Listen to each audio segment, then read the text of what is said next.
Piégé mystiquement, il voit sa carrière de football détruite à cause de la jalousie de son ami d'enfance. Histoire mystique. Alors, avant toute chose, j'aimerais vous dire une chose. Priez sans cesse.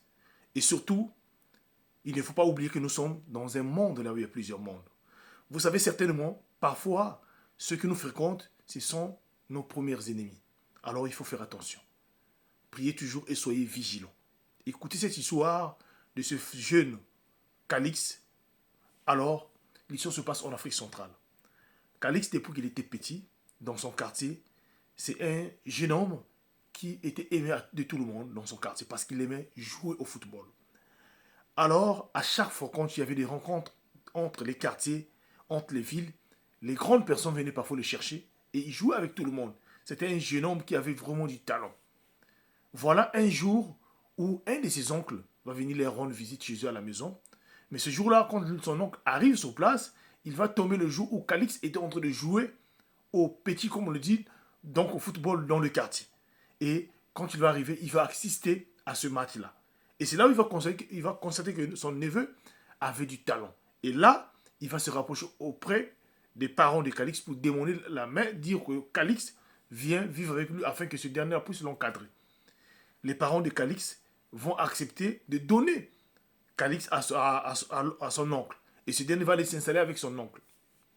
Voilà, après plusieurs mois, Calix va être placé dans un club de football pour vraiment être encadré. Et très vite, celui-là va se faire remarquer dans son club et s'imposer. Alors, Calix qui va continuer à participer dans des rencontres et le club va arriver même jusqu'à la première division de son pays. Et un jour, ce dernier, après, il n'avait pas joué, donc il était obligé d'aller rendre visite à ses parents dans le quartier. Mais à cette époque-là, Calix venait déjà d'avoir l'offre d'une équipe qui devait l'emmener en Europe. Donc l'équipe avait déjà proposé et à cette période-là, ils étaient en train vraiment de parler avec le club et les parents de voir comment Calix devait partir s'installer en Europe. Et voilà, c'est dans cette période que Calix va rendre visite à ses parents dans le quartier, quand il arrive dans le quartier. Et il y avait son ancien ami qui était aussi dans le quartier, qui était là. Donc les deux ne se voyaient plus depuis que Calix avait quitté le quartier. Ce dernier était là. Donc, quand Calix arrive chez ses parents, il finit avec les parents, il va voir son ami dans le quartier pour le saluer. Et c'est là où Calix avoue à son ami que là où il était parti dans le club, on lui a récupéré, donc le club lui a trouvé un autre club qui devait l'acheter pour que ce dernier puisse aller en Europe. Alors son ami, en entendant ça, la jalousie dans son cœur, la haine, se manifestait. Et ce dernier-là, ce jour-là, était panique. Voilà par quel geste ce dernier va faire là. Alors va prendre une chaussure dans sa chambre, neuve, qui va donner à Calix. Qui va dire à Calix, en tout cas, comme tu vas partir, peut-être on ne va plus se voir. Alors, je te donne cette chaussure-là. Calix prend la chaussure, les deux se parlent là et Calix, le soir, rentre et repart chez son oncle. Sauf que le lendemain, Calix avait un match au stade. Alors voilà comment ce dernier, avant d'aller dans son club, ces jours-là, il va porter les chaussures que son ami lui avait données, les chaussures neuves, qui étaient aussi des très belles chaussures. Alors il met ça et il s'en va au club. Arrivé au club là-bas, le jour du match, après ils sont partis au stade pour jouer.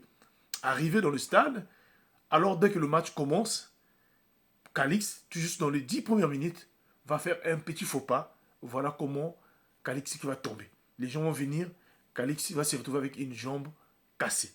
Et la jambe cassée là, apparemment, il fallait une opération et ça devait être compliqué. Et le club aussi qui était là, le club en voyant ça, le club qui devait prendre Calix, ils ont attendu pendant au moins 1 à 2 mois, sa jambe ne s'améliorait pas. Alors, les parents de Calix et les oncles de Calix étaient obligés de rentrer, d'aller voir les tradithérapeutes afin de chercher de soigner la jambe de Calix parce que ça fait déjà pratiquement près de plus de 1 mois que Calix était dans cette condition-là, il ne pouvait plus jouer. C'est là où son oncle emmène Calix auprès d'un tradithérapeute et ce dernier aussi avait les capacités de voyance. Et c'est là où ce dernier va dire à l'oncle et aux parents de Calix, non, votre enfant On lui avait jeté un mauvais sort par un de ses collègues et qui lui a piégé par une des chaussures dont il avait donné le jour qu'il était allé le voir. Alors là, les oncles vont demander à Calix qui t'avait partagé les chaussures. C'est là où Calix va se souvenir que c'est son ami d'enfance qui était resté dans le quartier, là où il vivait. Et effectivement, voilà comment l'oncle de Calix et les parents de Calix vont prendre la police, descendre chez son ami là dans le quartier pour arrêter cet ami là et l'emmener au commissariat. C'est là où cet ami là va avouer avoir manifesté la jalousie envers Calix parce qu'il avait entendu que Calix était en train de partir en Europe pour un contrat. Donc il ne voulait pas. Et voilà comment il a jeté un mauvais sort à Calix. Alors les entrepreneurs, donc ceux qui attendaient Calix pour mener Calix en Europe, et ils étaient repartis. Calix est resté jusqu'aujourd'hui là. Il ne pouvait plus jouer au football à cause de ce mal-là. C'est pour vous dire quoi, la team HPH? Priez sans cesse, s'il vous plaît. Et surtout, de ne pas oublier que le monde où nous vivons est un monde là où il y a plusieurs mondes. Beaucoup de personnes ont raté leur vie à cause seulement des gens qui sont autour de nous. Certainement, les gens qui veulent nous faire du mal tous les jours, ce ne sont pas des gens qui viennent de loin. Parfois, ce sont des gens qui sont avec nous, qui marchent avec nous, qui mangent avec nous tous les jours. Alors nous devons être prudents. Priez sans cesse surtout et soyez vigilants dans la vie. Que Dieu nous soutienne, que Dieu nous protège. Merci beaucoup. Partagez-moi cette histoire. C'était HPH, l'homme à plusieurs histoires. Merci.